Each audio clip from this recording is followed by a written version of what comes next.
Gaza വെടിനിർത്തൽ രണ്ടാം ഘട്ടവുമായി ബന്ധപ്പെട്ട് ഹമാസ് നേതൃത്വവുമായി മധ്യസ്ഥ രാജ്യങ്ങൾ ആശയവിനിമയം തുടങ്ങിയതായി റിപ്പോർട്ടുകൾ.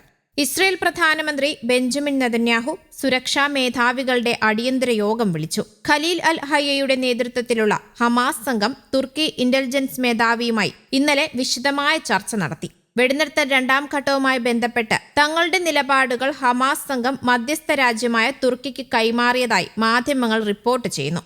ഇസ്രയേലിൽ സുരക്ഷാ മേധാവികളുടെ പ്രത്യേക യോഗം പ്രധാനമന്ത്രി ബെഞ്ചമിൻ നെതന്യാഹു വിളിച്ചു ചേർത്തു. ഹമാസിന്റെ നിരായുധീകരണം ഉടൻ നടപ്പാക്കണം എന്നതുൾപ്പെടെയുള്ള നിർദ്ദേശങ്ങളാണ് യോഗം ചർച്ച ചെയ്തതെന്നാണ് റിപ്പോർട്ട്.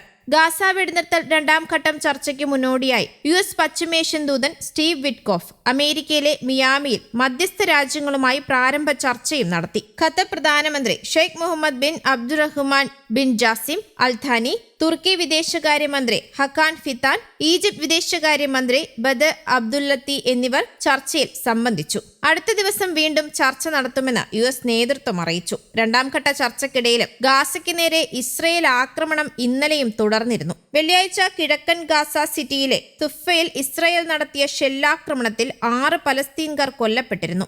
വെടിനിർത്തൽ വേളയിലും ഗാസയിൽ പട്ടിണി മുറുകുന്നതായി കഴിഞ്ഞ ദിവസം UN ഏജൻസികൾ മുന്നറിയിപ്പ് നൽകുകയും ചെയ്തു. ഗാസയിലെ ജനങ്ങൾക്ക് മതിയായ ഭക്ഷണവും അടിസ്ഥാന സൗകര്യങ്ങളും ലഭ്യമാക്കാൻ അടിയന്തര നടപടി വേണമെന്ന് UN സെക്രട്ടറി ജനറൽ അന്റോണിയോ ഗുറ്ററസ് ഇസ്രയേലിനോട് ആവശ്യപ്പെട്ടിരുന്നു. മരുന്നും ഉപകരണങ്ങളും ഇല്ലാത്തതുമൂലം ഗാസയിലെ ആശുപത്രികൾ കടുത്ത പ്രതിസന്ധി നേരിടുന്നതായി ഡോക്ടേഴ്സ് വിതൗട്ട് ബോർഡേഴ്സ് കൂട്ടായ്മയും അറിയിച്ചു. അതിനൊപ്പം പരിമിതമായിട്ടാണെങ്കിലും മാനുഷിക സഹായങ്ങൾ എത്തിച്ചു നൽകുന്നതിന്റെ ഫലമായി ഗാസയിലെ ക്ഷാമം അവസാനിച്ചുവെന്നും എന്നാൽ വിശപ്പിന്റെ തോതും മാനുഷിക സാഹചര്യവും ഗുരുതരമായി തുടരുന്നുവെന്നും UN പറയുന്നു.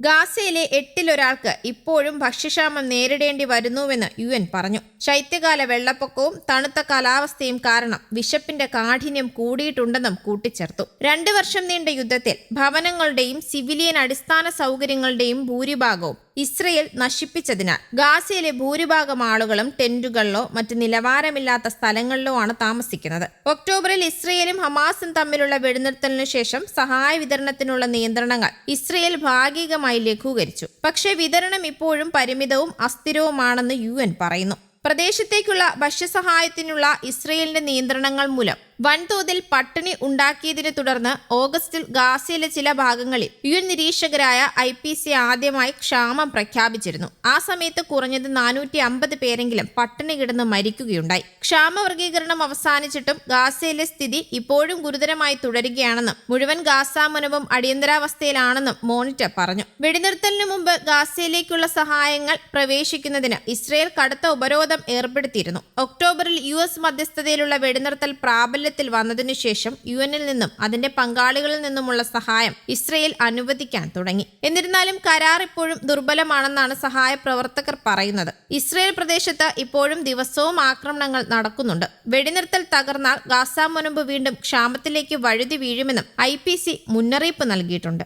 News desk Kerala Kaumudi.